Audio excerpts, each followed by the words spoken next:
So hi, I wanna talk to you about an alien species today.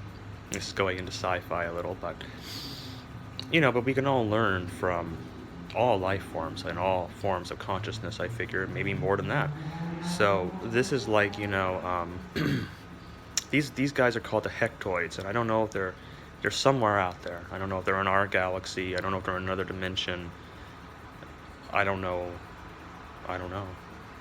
But they have certain similarities to us that can certainly be used for the purposes of discussion.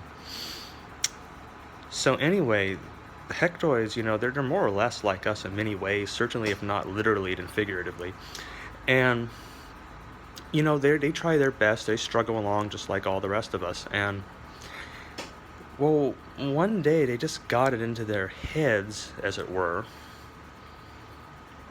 that they needed, well, you know how like we go on our kicks about like prohibition against drugs and slavery, this and then anti-abolitionist, sort of things, or let's legalize guns, let's outlaw guns, well, let's legalize marijuana, all these vicissitudes back and forth, Well, this species got it into their head because they were a little more advanced than we were with the genetic engineering and biology, that the solution to life's problems was to genetically engineer all of the holes out of the body. Not, you may be like, huh? But just let's think about it, because they got it in their heads, because there was this psychologist guru amongst them, and he said that, after all vulnerability is reflected by a hole in your body. And they were like, wow, that's true. If we could just get rid of the holes in our bodies, we wouldn't be vulnerable anymore, and then we wouldn't have any problems. That's a great idea. So that's what they did. As an entire species, they got together. Very admirable, because I don't know if our species has ever done that. They all got together, okay? And because by working together, they can do things that they can't do otherwise. And they put their, their collective, wills and minds together, everyone from high and low. And they figured they couldn't get rid of all the holes at once, so they started with the asshole, of course, because everyone wants to get rid of the asshole. So, they started thinking seriously about this, like, how do we actually get rid of the asshole? And everyone concurred it would be an accomplishment well beyond what any other species had ever accomplished. None of them have managed to get rid of their assholes. I mean, whoa. Okay, so anyway, they started really working on it, and they came up with this idea that, the asshole would just disappear, okay? They would just genetically erase that part, so it would just be like a smooth line between the buttocks, okay? But what they do is that they would use a transporter device like you see in Star Trek. In fact, that's where Star Trek got the idea. That where they beam people up from the ship and down onto the planet. So what they do is they beam the excrement right out of their bodies when it hits the colon, as it were, onto some planet somewhere no one cares about.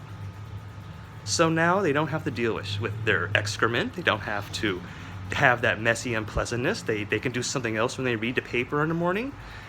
And they were really proud of themselves because they got rid of the asshole. Wow.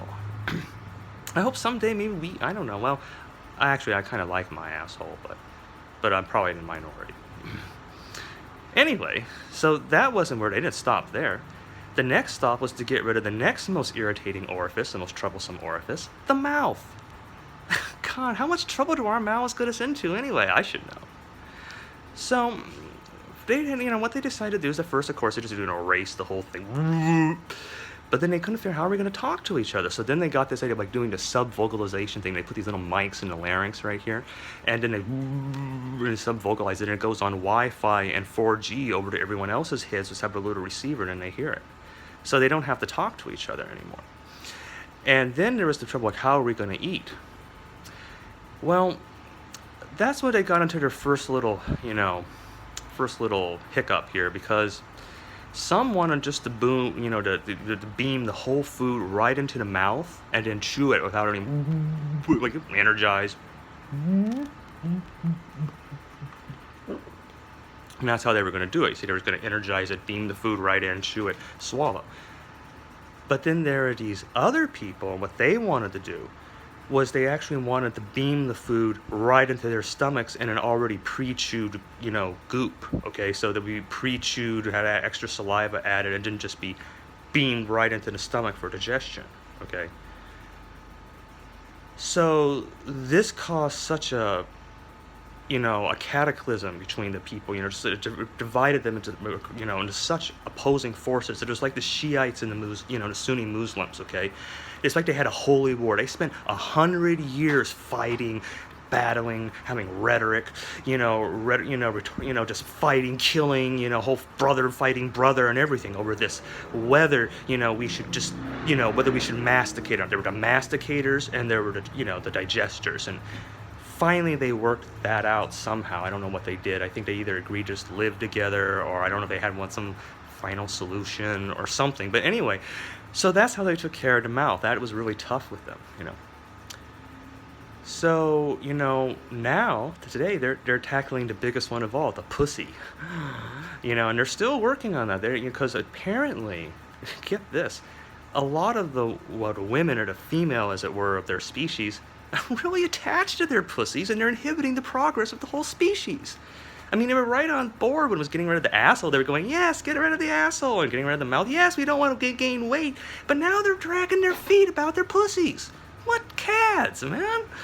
I mean, look at this epic. These people are trying to accomplish an epic thing. They're trying to get rid of every hole in their body. Imagine, they'll be invulnerable. They'll be like, wow. I mean, what will they even do? To just stand around, woo, blocks of flesh. It's amazing. And they're trying to stop that. Man, women,